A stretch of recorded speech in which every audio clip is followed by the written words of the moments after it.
Hold on, a couple more. All right, here we go. Well, hello, everybody. Thank you all so much for being here this evening. My name is Mike Wendt. I'm the programming director at Woodland Pattern here in Milwaukee, Wisconsin, where I am now. It's an absolute pleasure to host a reading in celebration of Kumi and Moja, New Generation African Poets, the chapbook box set. This is now the third time, I believe, we've hosted a virtual celebration of one of these chapbook box sets, and it's been an absolute pleasure. Huge thanks for this partnership, this collaboration, to everyone at African Poetry Book Fund, Chris Abani, Kwame, Dawes, Siwar Masanat, and everyone at Akashic Books. Yeah, thank you so much. And of course, many thanks to all the poets for being with us. Kwame and Chris will be hosting, going back and forth, introducing the poets. But I hope you'll, take a moment when you can to find out more about us at Woodland Pattern here in Milwaukee. We're a literary arts nonprofit.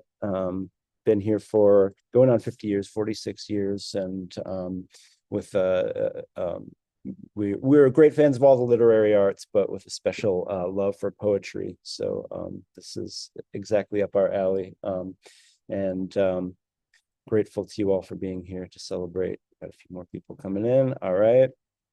So now, I don't want to take up too much more time, so I'm going to turn things over now, with gratitude, to Kwame, Dawes and Chris Abani. I think Kwame first, and they'll be your hosts for this evening. So Kwame and Chris, thank you so much. Thank you, Mike. And good evening, everybody. It's good to be, or good morning, wherever you are, since we are we are all over the place, or good night, whatever it is. It's great to be doing this partnership. This is the third time we're doing this. The African Poetry Book Fund's New Generation African Poets Chapbook series. This Kumi Namoja is the 11th of our of the series, and over the years we've published over 100 poets in the series, and so far from more than 21 different African countries, and we continue to see it growing. I should say a couple of other things about the box set for those people who are not aware. It's a box set published in collaboration with Akashic Books, and we have a network of contacts throughout Africa and around the world who advise us on people who are doing interesting work. So there's no submissions process for the box set series, but what we get is recommendations, and then we reach out to sometimes 90 people and ask them to submit a chapbook manuscript, and Chris and I make the selections. So two things we learned in this process is just how much thriving, exciting work is happening in Africa consistently and constantly in poetry, and how difficult this task is every time to limit it to just, 10 to 12. Sometimes we've had to just go with 13 poets. So it's very exciting.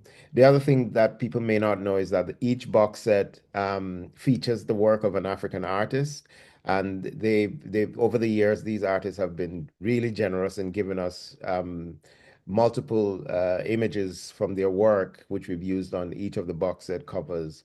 And this last set was an interesting collaboration because the artist was responding to the actual poetry, and many of you recognize that. Many of the writers in the series recognize that.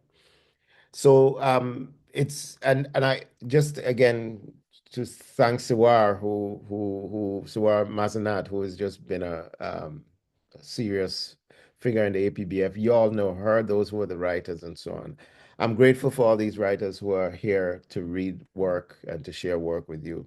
Tonight, what we'll do is we'll introduce poets down the line, and they'll read for an allotted set of time, and then we'll say a few words at the end of it. Chris, I don't know if you have anything to say by way of introduction. Not much, just to say gratitude always to Siwa, also interns and people behind the scenes working, to Mike and everyone working with you. Always shout out to Akashic Books, who have been partners in many ways for lots of years. And also big thanks to all the poets who contributed, who are here in the house for turning up to read. And and I just wanted to sort of talk about not only that we are only the tip of the tip of the tip of a tip of an iceberg of the talent that's on the continent, but to share Kwame's, I would almost say, regret in which we can only pick certain poets every year. But also, we are grateful because we noticed that across the years and across the time, a conversation has developed on the continent amongst all the poets who tend to end up where we are. So it's a living, breathing thing that's ongoing. So welcome, and as I will say to all Nigerians, beware long speeches. Just keep to time. All right. That's great. Okay, so we're gonna get going.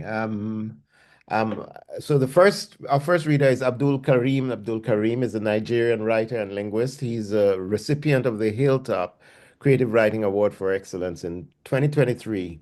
He's been nominated 3 times for the Best of the Net anthology, and was nominated for inclusion in the anthology series Best Spiritual Literature. His work appears his works appear and are forthcoming in the National Museum of Language, Poetry, Transition, Mizna, Waxwing, Uncanny, Poetry Wales, West Trade Review, Lolwe, Harbor Review, just a whole set of places and many other places. So I welcome Abdulkareem to read for us first. Thank you so much, Kwame. Thank you so much, Chris Abani, for the introduction. So thank you for the selection. So I'll just go right into the reading. So I hope everyone can hear me clearly before I begin. Yeah, thank you. So I'll be reading my first poem titled In Another World of Living. Fire dies in your throat, a god relinquishing the light of what you seek, haven of bloated miracles. A room embroidered with chandeliers and oshibanas, where loneliness is a faraway thing, like your father, like your mother's elation. Nightmare steals in your dreams, filled with bones, dusty bones. Napalm reading cities grown inside the belly of your sleep. Jubilance eludes you in every universe. You, an alien in a world of elation. It is so easy to think about love when you are wrecked with loneliness, like the kettles abandoned behind a rural mosque, seeking your lover's hands and water. And you have not learned to avoid a variety of things: the blueness of a body, the sinkhole for your balanced reading, the diorama of your dreams designed with cadavers. In another world of living, you thrive on the mention of your anxieties, filling every dream with the bubbles of water. The first time you loved a woman, you crushed the hypothesis of fear, built on the quicksand of your mind. Say you are afraid of a confession that pulls you into a body of water. Here, there is a dream floating away. And Abdul Kareem, your mic is muted. oh, sorry. Thank you. So the second poem I'll be reading is titled Elegy. Elegy. The guilt I carry after the trample is heavy as retribution. In this world, you are a slow song. At the doorsill of dying, you are an apprentice of the wind. And I carry in mind, shivering like an earthquake, the warrior of guilt like the wind inside the conjurer's chalice, pushing me to the edge. How I smashed you into nakedness. How the history of an unknowing trample began with my foot. The girl on WhatsApp says, "You're just a delicacy for dinner." But I know what in turn lies at the edge of grieving. And what remains of you is the broken shell and the disappearing slowness of your body.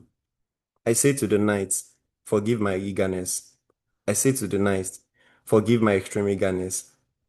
And what I want of time, my feet, 2 step backwards, this eagerness suppressed by time. You slithering across the surface with your mucus-like slime, going home to the family that came checking on your dried body, hours after the apocalypse of my foot on your shell. And so I'll be reading my last poem titled After Moving. After moving, after Andrew Ahmet, after Romeo Oregon. I brim with loneliness in this place like an overfilled jar, embracing the silence of my body like the lone tree in the yard of my new home. Its branches, thin with leaves and scanty edges, with stones dwelling in its environs. Its thin branches spread beyond the wall, seeking to fill its loneliness, reaching out to the tree in the next compound. The first week I got here, an old man offered me the solace of a stranger. The word was silent on his tongue, and his voice resided in the movement of his fingers. He wrote on the paper, "You can come here when you need to uphold the silence of your body, while we stare into the sky for birds chirping and chirping." How he offered me a dance when he was bereft of music, a tape with ripped speakers. The voice of my country was the genesis of it all, its clarion call, the root of my moving. I'm a stranger in this city where home resides, where my bread is my only companion. My memories replay the shape of home, and this place where I've come offers me the shape of exile. It is Ramadan, and I bask in the delightful taste of my own meal, and the heavy weight of probability that lies on my sahur. The lady next door calls onto my attraction with a dialogue, but I reject the music of her calling, which means I find too much rhythm in my own silence, which means it's so easy to reside in the sinkhole of anxiety, beyond the dorsal of extreme thoughts. The night falls like a crown on the apex of the day once more, and the MP3 booming in the background becomes the extension of my voice. Thank you. That's all. Thank you so much. We also thank the audience with the generous things floating on the screen. Thank you so much. Our next reader, I love African names. The names are like songs themselves. The next reader is Hauwa Saleh Abubakar. Yeah, that rolls off the tongue so wonderfully. She's a Nigerian writer, poet, and journalist. Her work has appeared in Lawway, Ake Review, The Weight of Years, an Afro anthology of creative nonfiction, and many, many more. Hauwa is the founder of an organic tea brand, Maima's Cup of Wonders, which makes me wish I was drinking that tea right now, and is currently a journalist with Humango Media. Please welcome my sister, Hauwa. Thank you very much. It's great to be here. So I'll just go ahead and read the first point in my collection as well. Sorry, can you hear me? Forgive me, Father, for I have sinned. Cancer had been at the edge of my tongue ever since I came undone in my cousin's bathroom. Weeks after that, I found myself falling deeper into the pool, but I never showed anyone I knew what you were so desperately trying to hide. I could only think of all the days I had been sick, and your soft knocks would come at the door, asking if I was okay because you didn't see me that way. I wondered how long you held the word in your mouth, ran it over your tongue, and let it fester. I'm sorry that at first I couldn't see the pain you were trying so desperately to hide. Even when you laid there helpless on the bed, my mind couldn't stop thinking about how difficult it was for us to be going through this. I prayed for relief, but a part of me didn't want to deal with this loss. A part of me still wanted you to breathe even longer, even on the night your scream tore through the walls and left their marks in us. Can you remember the day you tried to peel a banana? How it found its way under your fingernails, sticking to your skin. But even when you drifted off to sleep and I cleaned it off your hands, I still wanted you there. When my cousin called me to offer her condolences, pausing my song in its track, arresting the breath in my lungs, my first thought was how free you can now be of this pain. But I wasn't strong enough to let you go. I said I was glad, but I still broke down near the body that looked so much better than it did when you were alive. I didn't want to call it just the body. even though I knew you weren't there anymore. Forgive me, Father, for I have sinned. So I'm going to read At the Beach next. I took my grief to a beach today. It folded into something that could fit into my purse. We dipped our legs in the water, and some of the pain melted into the sea. We stared at the resting evening sun and talked about the lives we once had. Then my grief held my hand, and together we wrote my name in the sand. We chose a place where the water could not swallow it. We stared at it for a while, and then I packed my bag and went back home. I'm going to read Mouthful. I cannot tell you just how much I love tea, how it always manages to bring me home to myself, no matter how much I'm drowning at sea. But I can tell you, the night my father passed, right after I tried to pull some of the pain out of my eyes, I still gathered enough strength to grab a tea bag, drop it into a cup, and watch it sink and bleed into the water. Then I sat down with everything I was feeling and not feeling, with everything I wish I had said, and everything I couldn't take back, with the tears and the heaviness hanging in the air around me, threatening to crush my lungs. And I sipped my tea.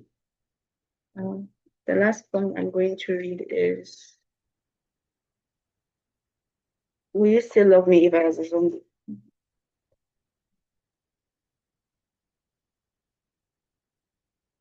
Will you still love me if I was a zombie? Some days I worry that I'm too heavy for my lover to carry.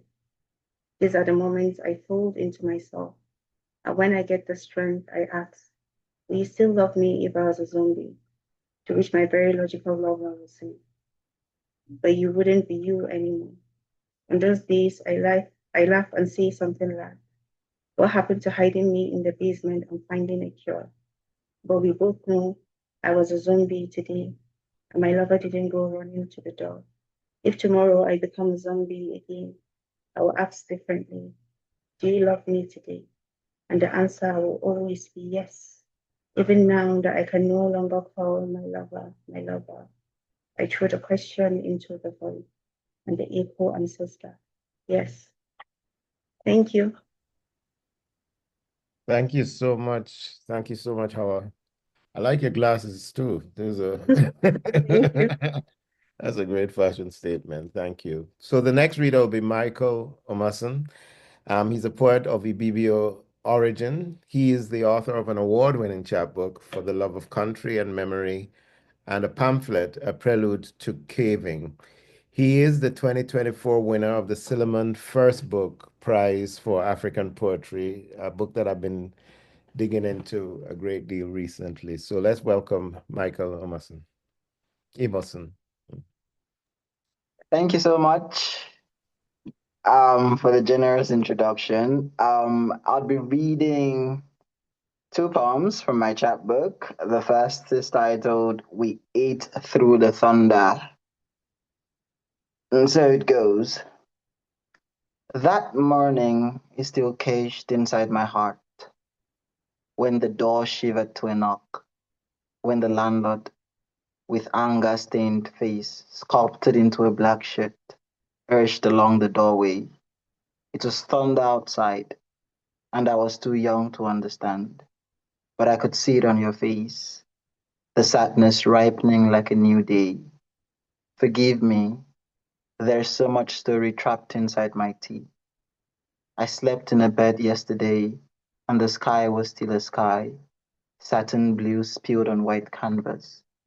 I wanted a roof with nothing attached to it, so I walked inside dawn.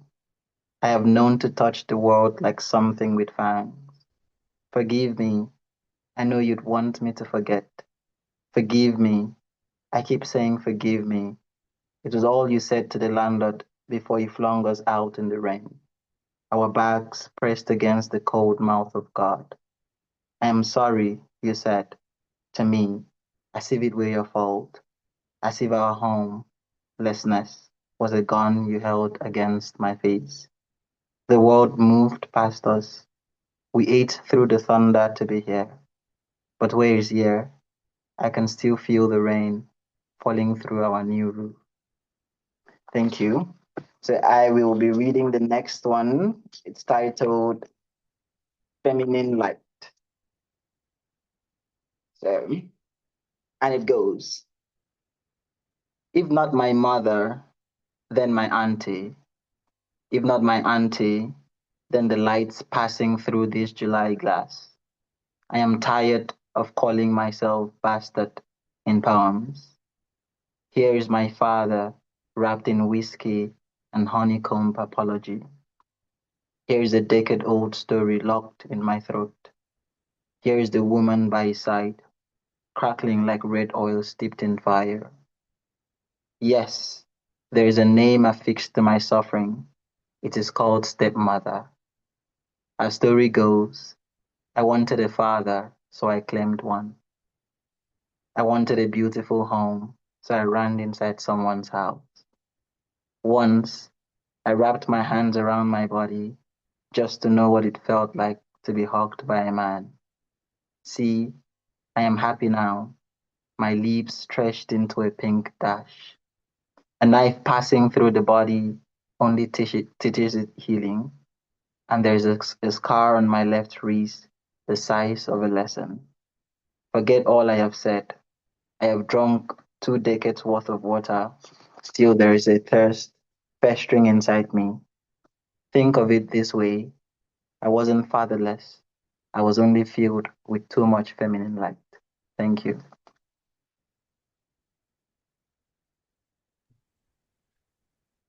Thank you, Michael. Beautiful. Thank you, everyone. Rounds of applause. It's so funny to have spent so long in the texts that you are reading from, that when your voices come to it, it comes alive in a really beautiful way. And I'm overwhelmed with pride for all of you. Our next reader, that's Naijano de Blast. Rahma Jimoh is a poet and storyteller from Nigeria. She was a 2023 fellow in the Undertow Writing Workshop and a winner of the 2022 Lagos London Poetry Competition. She has work in Salt Hill Journal, Ake, Tinderbox Poetry Review, Lucent Dreaming, Brittle Paper, Kalahari Review, and many, many others. She's a Spring Writing Fellowship mentor, a poetry editor at Olumo Review, and prose reader at Chestnut Review. Welcome, Rahma. Thank you. Thank you so much, everyone. And thank you for the introduction. Abani. So yeah, I'm going to read 3 poems from my chapbook. And the first poem I'll be reading is the first poem in the book, Play Acting. Play Acting for you. Water holds you in its long ends, and the lines on your palms open pathways for you. You squeeze into shallow spaces, no room to breathe, swim, or drown. In silence, you burn. Your mouth dry, eat hours and hours of sleep. How long will you water this pain? Your soul, like your voice, tender, flower tendrils, musical, tissue. You conceal scars in your back pocket. I catch the tenor of your breath, the color of your emotions, the shape of your pain. You mask happiness while your insides scream. You revise tales to escape your tongue while your heart screams, threatening to break free. This I know. In my refusal to buy into your play acting, you hold up and pour into others. You stretch in hopes that the emptiness you feel fills. You color spaces, you light up the night and show up even as the world breaks your strength. You, I know, how water, how you pour yourself into others, flow into arms serving light, travel into spaces, cycling every chasm.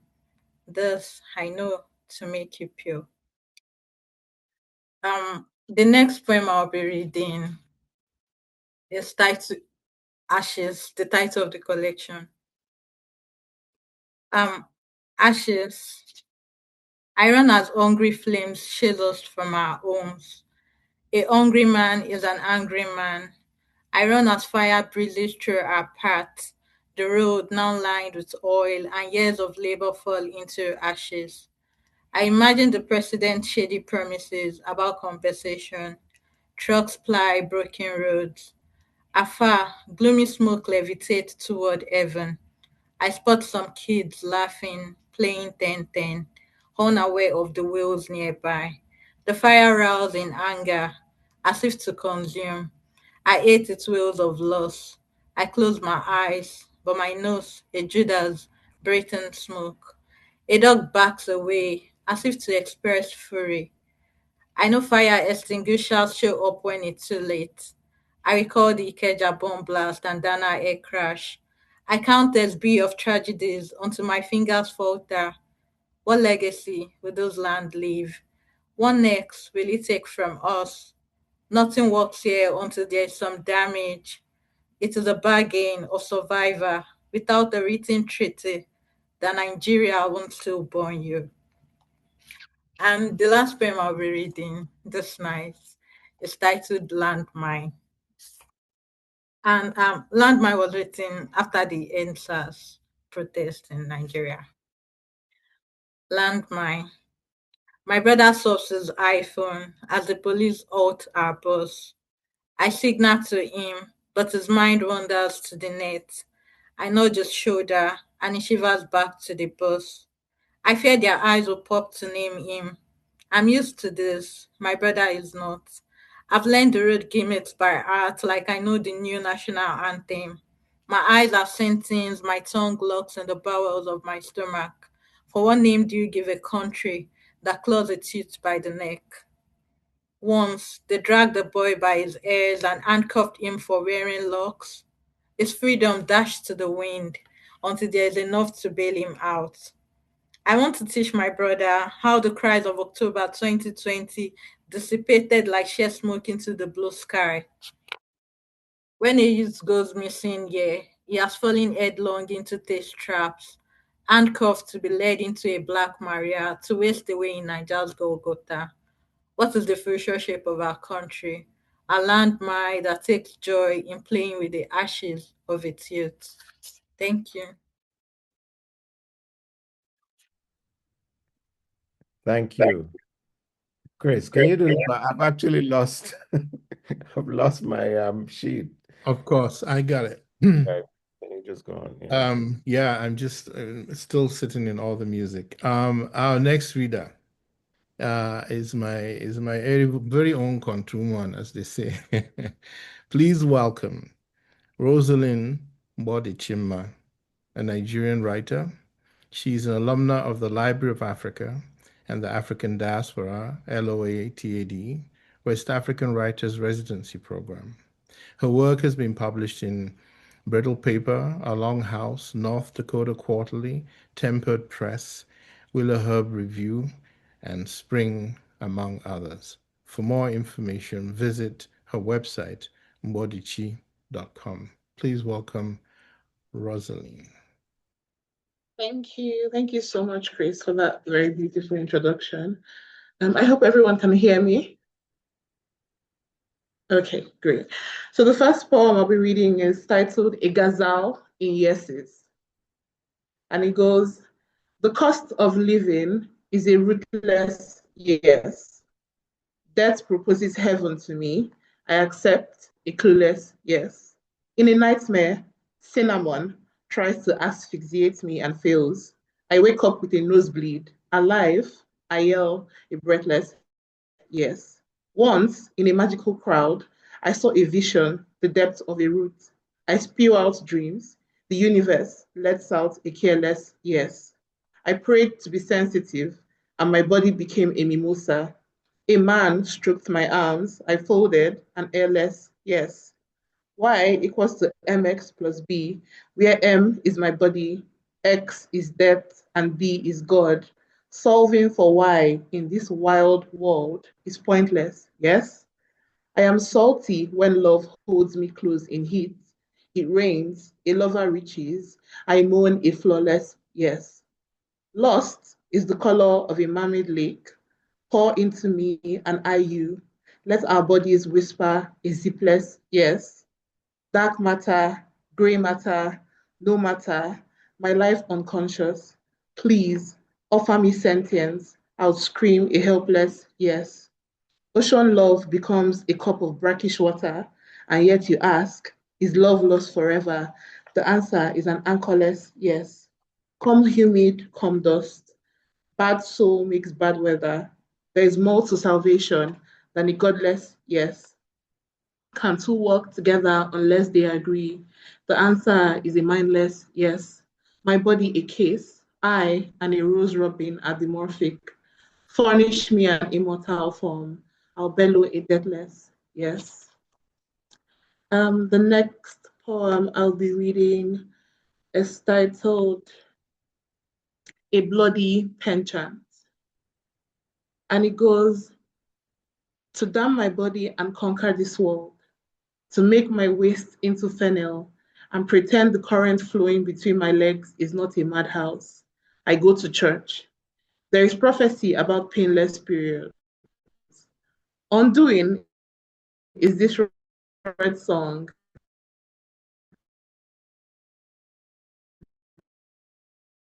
Billowing between what is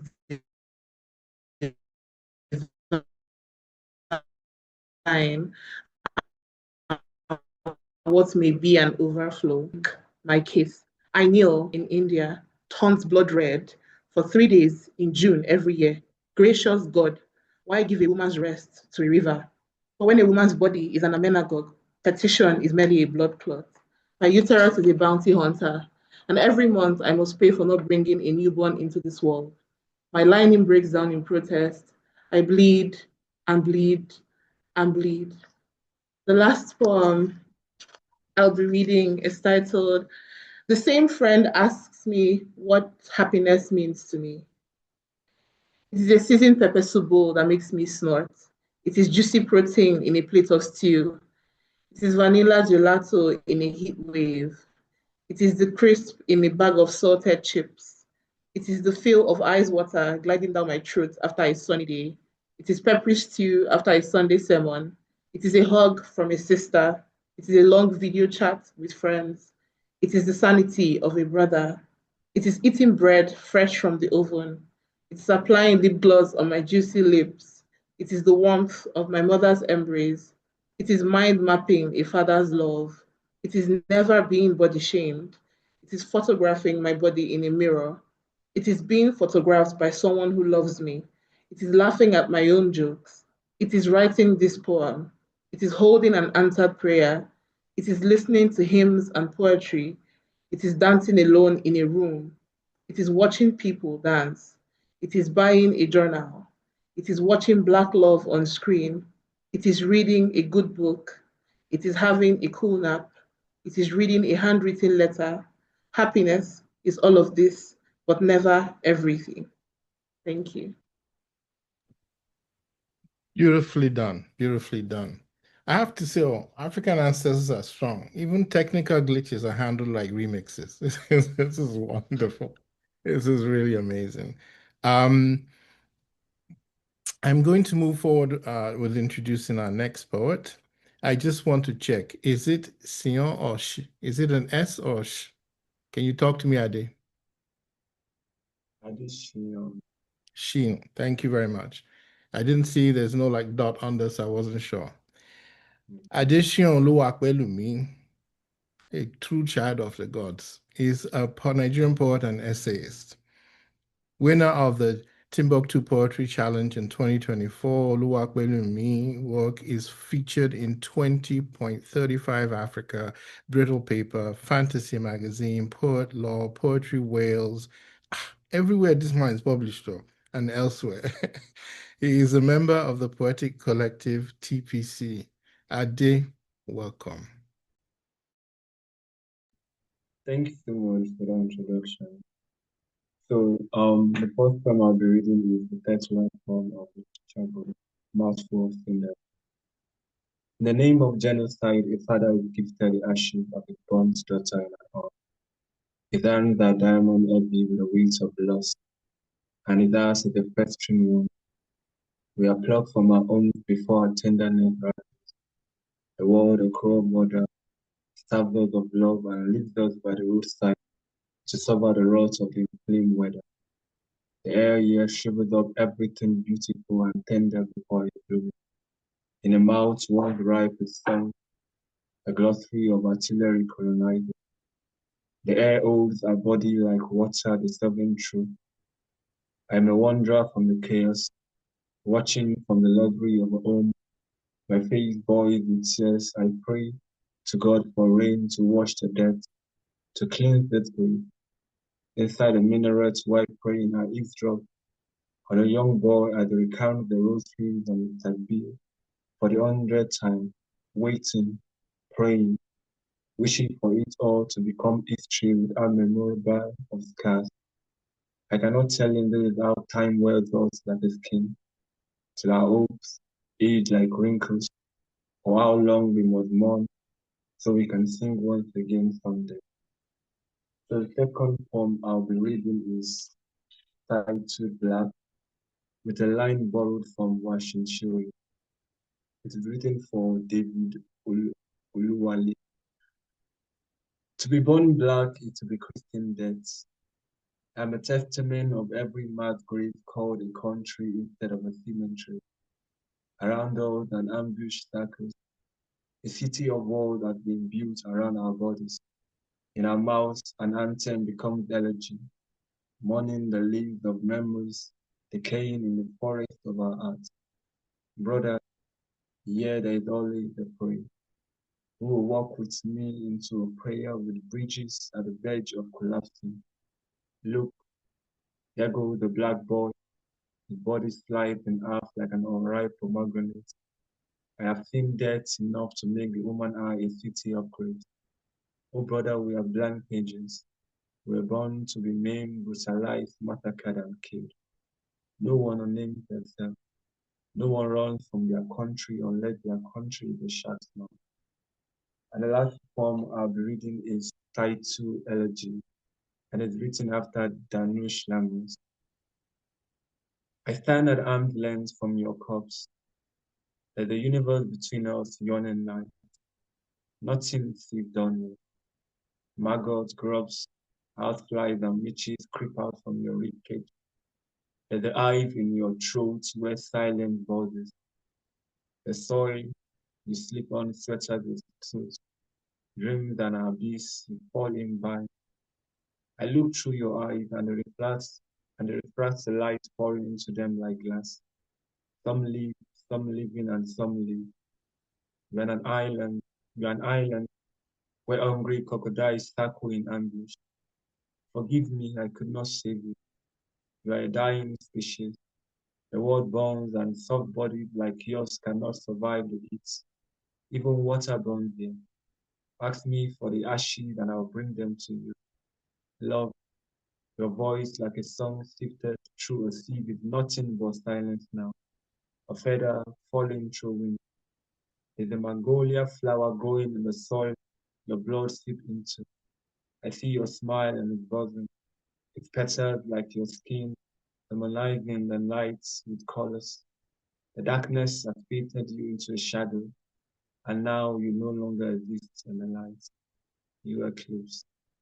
Thank you so much. Beautiful, beautiful. Thank you so much for that. Some of you, if you haven't done that, you should look through look through who is on this Zoom. There's some wonderful people who have come to support the poets. A lot of APBF writers, but also people, scholars from around the world, frankly, who have joined us. So I just want to acknowledge that. It'll be fun for you to just go through and see who is here. The next poet is Leano Debra Ranko, and is a poet from Mokane, Botswana, currently residing in Gaborone. An industrial engineer by profession, her poetry has been featured in Dime Show Review. So let's welcome Leano Debra Ranko.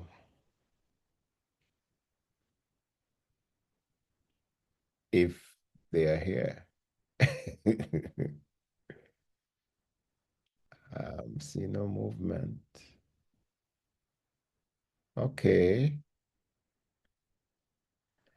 All right, we'll move on, and then if anything, we can come back. But I thought they were here. I did see Aria Deemie, who is next in line. Is an award-winning journalist and poet, currently a senior pursuing a master's in social work at Mother Pattern College of Health and Sciences. She holds a bachelor's degree in social work. Deemie is a journalist, social media coordinator, and fact checker at Local Voices Liberia, a prominent media organization in Liberia. So let's welcome Aria Deemie.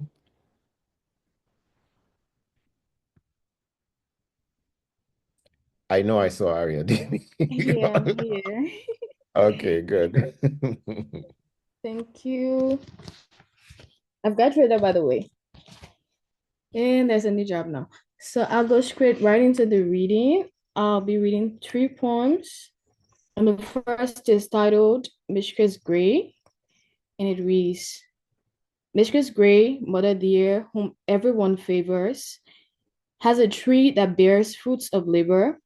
She takes the fruits before they even ripen to the waterside market to sell, the way she takes children to the ocean ground to be taken abroad, to unknown households in Monrovia.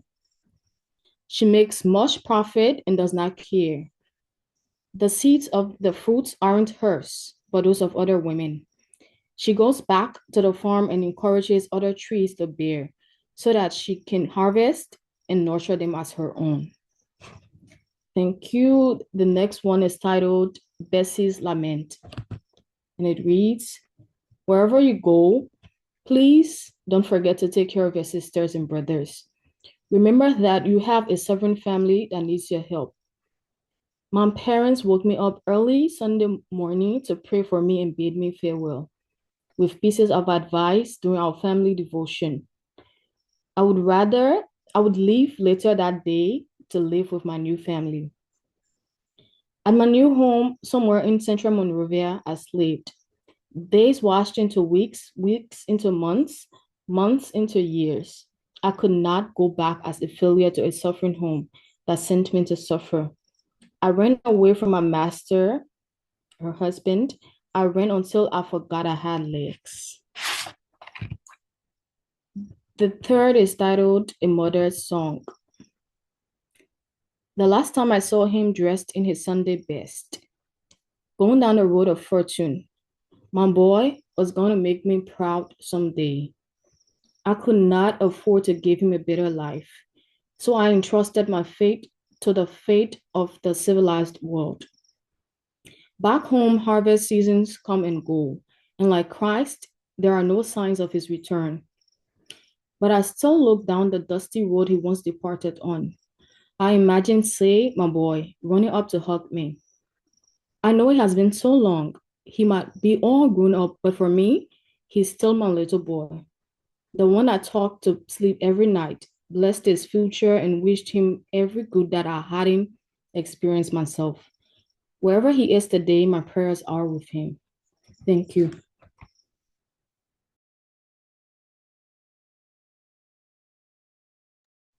Thank you, Aria. Really good. Up next is Timi. Am I right? Yes. Up next is Timi Sanni. Timi was the name of a 4th century Basharan from Nigeria. So Kabiesi, welcome.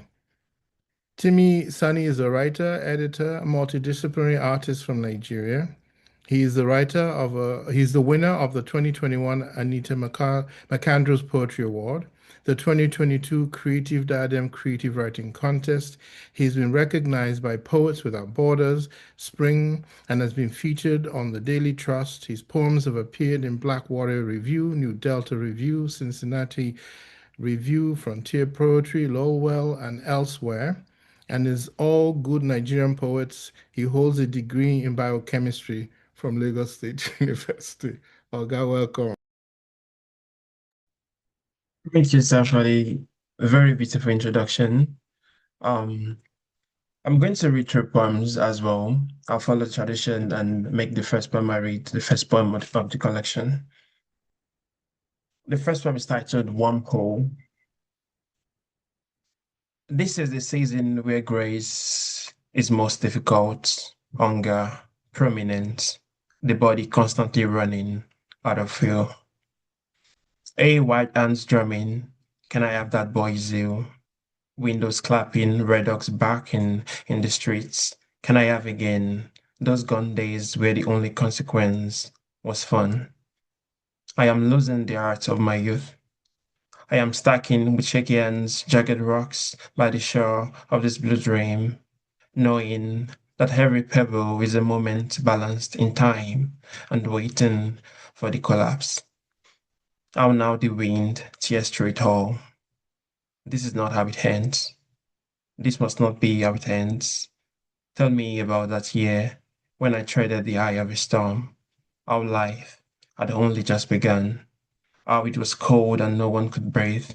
I was on a mare somewhere in the sky, and all around me the clouds were falling, cotton fluff by cotton fluff by cotton fluff. When at once I pierced the fabric of the world, and so shut the mouth of the rogue wind. I can do it all again.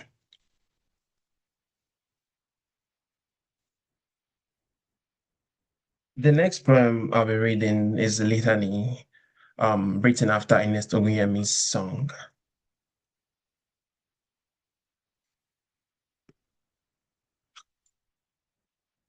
And what was the song of our making, our shimming, lying, waking, our steering and steering the burden of the pot, sweet mellow brew fermenting in the cask like an egg? What was the song in that forest of desire, red petals in your wake, branches restless? Oh, what was that autumn song? Purple bird, yellow bread, silver beard, hurting bird. Even the brass spilling at the end of the rainbow was not enough. Not the coins glinting in their royal fires. Yellow ship afloat on the grace of the sea. Want like a furious wind in its sail. Whose heart was it hired, shattering across the frozen lake? Whose wing was it that snapped like a twig cut in a stormy fate? I am doomed to descent as I am doomed to flight, doomed to learn as I am doomed to fall. Oh, what am I becoming? Burnt root, bent lute, last gong, lost song, abomination, aberration. Between the world and me, right wrote, and then it ended. The line between the world and me. What followed was the image of silence. Oh God, not mine, this body damned and silent. The last poem I'll be reading is titled The Tradition. A body touched by death loses all forms of resistance. I know this in the story of my grandmother, whose throat at death could hold no muscle. At that precious hour, between her head and body lay not a throat by any means, but a small dark tunnel, famished, unavailing what strength it took to reject that which, already too late, would do it no good. Opening instead like a floodgate, life as liquid, falling through it like muddy water through the bleak hollow of a tap.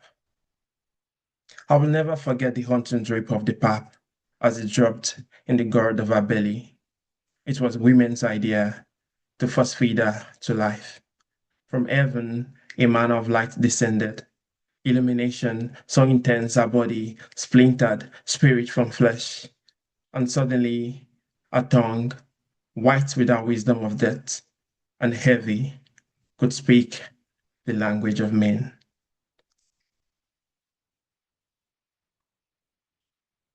In the corner of the room, an angel sat, his folded wings an array of blades. Death was the operation, the bedroom, a makeshift theater. Everywhere smelled of mud. I forgot, briefly, the fragrance of flowers. I felt instead their rage. In the wind that claps the windows like an axe, I felt the stings of death's bite, tiny gashes, almost imperceptible to skin. To deliver a soul is no small feat. What exists as the body must suffer. Witness is brilliant labor. where at Genesis did the soul know to enter. Now it must find that impractical exit, rummage through the always of the body till something gives. No one wants to watch their grandmother die. No one wants to watch their grandmother exercised of the ghost of purpose. No one wants to witness their grandmother, the glorious mystery, bottomless pit of folktales, fall back into those old stories. But my grandmother, as her breath gave way to a sigh, all I could think was a tradition of stories, those carried from mouth to mouth like a kiss or song, those held to breast like a child or secret, all which by the virtue of being must come to an end. Thank you. Thank you, Timi. That's stunning work, really stunning work. So up next is Tjizembua Tjikuzu. He's an essayist and a poet from Aminuis, Namibia. He graduated from Rutgers Camden MFA in creative writing, the Rutgers program in creative writing in 2021. He has poetry and essays published and forthcoming in York Literary Magazine, Obsidian, Literature and Arts, in the African Diaspora, Rigorous, Columbia, a Journal of Literature and Art, the Santa Fe Literary Review, and many other venues. So let's welcome the poet, Tjizembua Tjikuzu. All right. Can you all hear me? All right. So I'll be reading 3 poems. I'll be reading the title of the book, Bantustan Blues, and I will read Venderline, and then I will read Umu Sangre's Laughter, okay? So we'll begin with Bantustan Blues.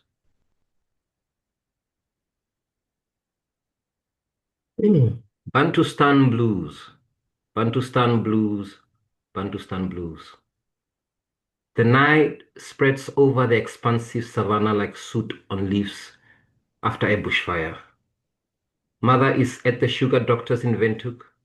Grandparents are all dead and buried. There is no adult at home except my 15-year-old brother to ease the teeth of the impending night. Even with the fire burning, warming our hands, and Kanwa Maihi and Orion hanging above us like beacons of hope, how sure I am of the strong pull at that part of me I cannot touch or pin down. Dread, as if my soul is standing on a high desert mesa, an omnipotent voice daring me to jump in the sea of dunes below. Reservation dogs howl like cunning jackals caught in a trap when they feel that chill blow. The Timbuktu blues of twilight are not a shield against the rupturing shock waves of history. If the dead do speak in blues, what are they saying? Do they wish to comfort us? If I stare into the twilight long enough, will my dirge turn into a joyous rhapsody? Is blue the laugh of ancestors reflected back to us? If twilight sings, why does my heart droop like foxgloves heavy with rainwater? Why this harrowing? Why this howling? Home is a white-faced owl sitting on a tree, putting a bad omen with her curved beak. Home is my mother by the fire, humming what is left of her matrilineal praise song while she stirs pumpkin soup in a 3-legged cauldron. Home is a place I'm eager to return to, but not without an unexplainable dread that puffs up at the pit of my stomach as if I have grown a second heart. Home is a vertigo of landscapes and emotions coagulating like a bale of tumbleweeds in the wind. So that's Bantustan Blues. And I will be reading Winterline.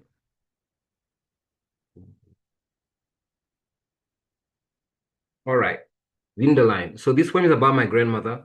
Her name was Winterline. It's a German name. She also has another name, which is in the poem as well, and that name is Kauniva. So I will begin. Winterline. Red purse, worn out red leather purse, golden eagle dollar in withered hands. I cannot place your face exactly, lady of toenails coiling at the horns of a mountain goat. I have your marks in me. Your voice, all gone now, muted like dry leaves buried under a sleeping path adder. In the chaotic mornings of our kicks and wails, your walking stick stings like a desert scorpion on our clean-shaven heads.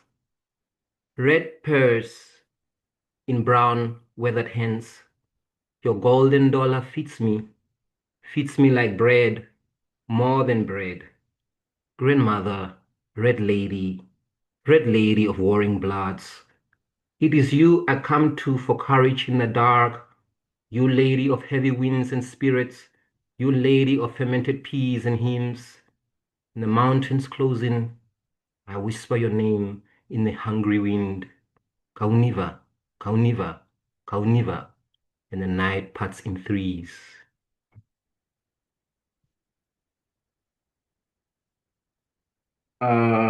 Wait, am I allowed to play music or not?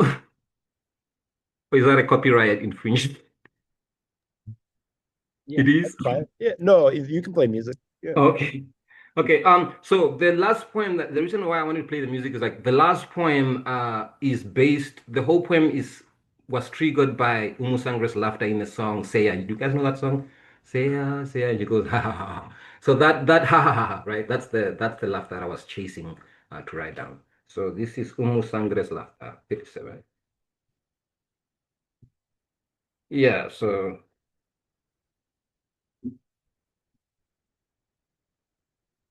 Umusangre's laughter. Like I'm not gonna, I have to show you the laughter, but it's in specific places and it's gonna take me too long to find it. But say if you go to listen to Seya Umusangre, you'll find that laughter, and that's the catalyst of the poem. Okay, Umusangre's laughter. 1. Her laughter rises from the womb of the earth like a dust devil.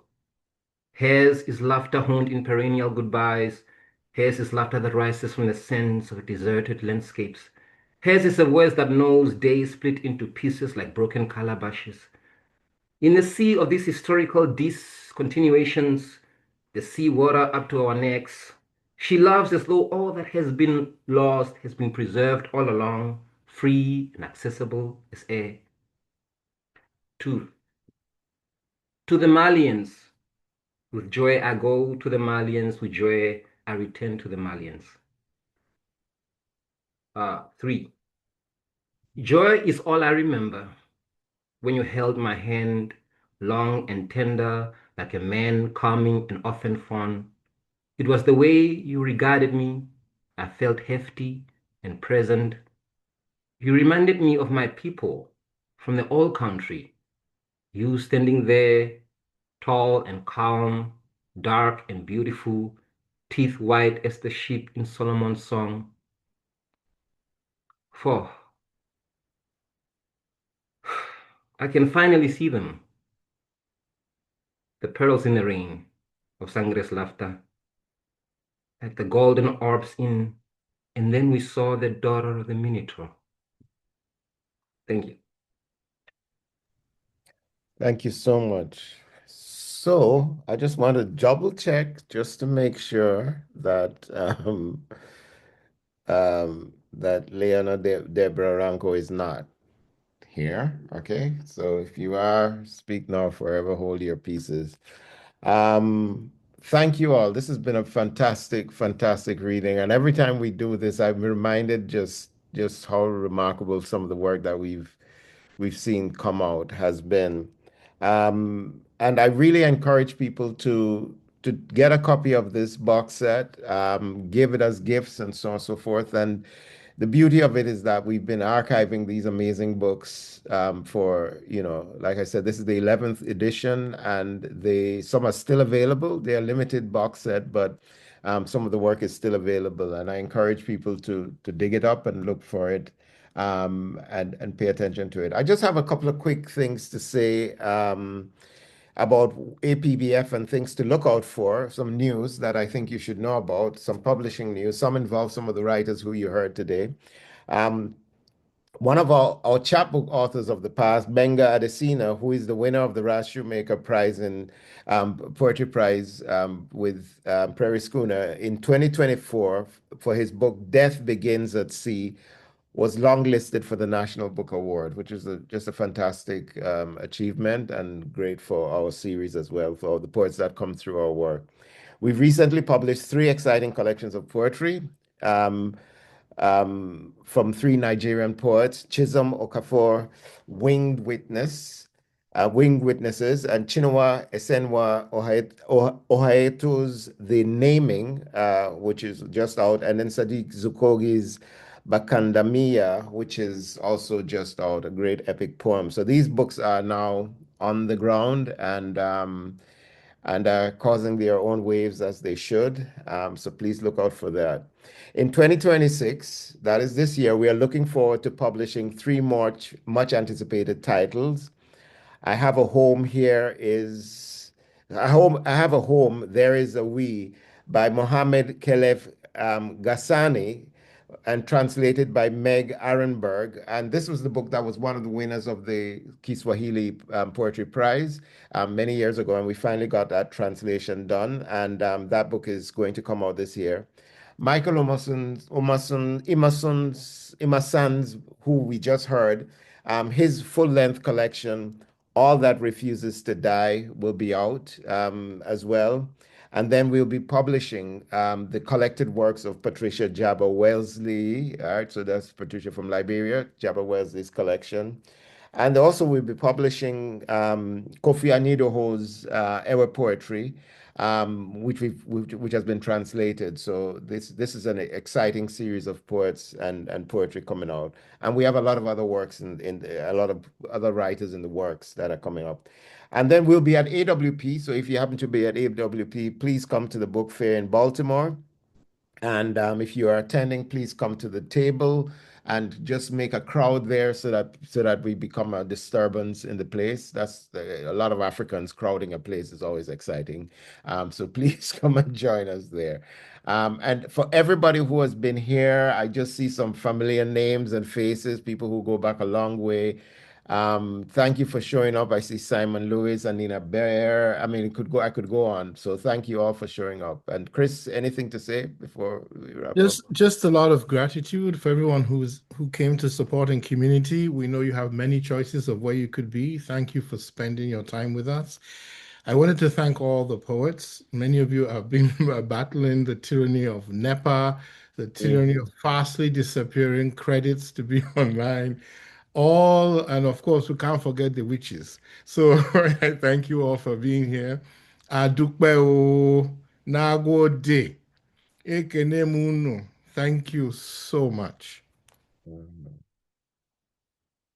Thank you. Mike, anything to say as we wrap up? I've just got to continue the thanks to you both, Kwame and Chris, for hosting all of the poets. Just stunning readings as always. And to Sawar Masana, I have to say again. It's an absolute pleasure and honor to partner with you all. If I may, I want to mention one other thing that came out this year. This, I don't know if you can see it. Oh, it's blurred. Toward a Living Archive of African Poetry, the collected introductions by Kwame and Chris to the African poetry, or to the New Generation African Poets box sets. It's a wonderful collection of the introductions to those box sets. It makes a wonderful companion to the box sets themselves. And edited by Sawar Masnad. Right. Beautiful. Yeah. So just shout out to that book too, so find those. They can be found at Woodland Pattern and elsewhere. But huge thanks to Akashic, huge thanks to everyone who turned out this evening to celebrate these poets. Such a pleasure. It's been a wonderful 3 years of these events, and I hope that we have the privilege of doing more. Take good care. Good night, everybody. Good night. Good night. Good night. Thank you, guys. Bye.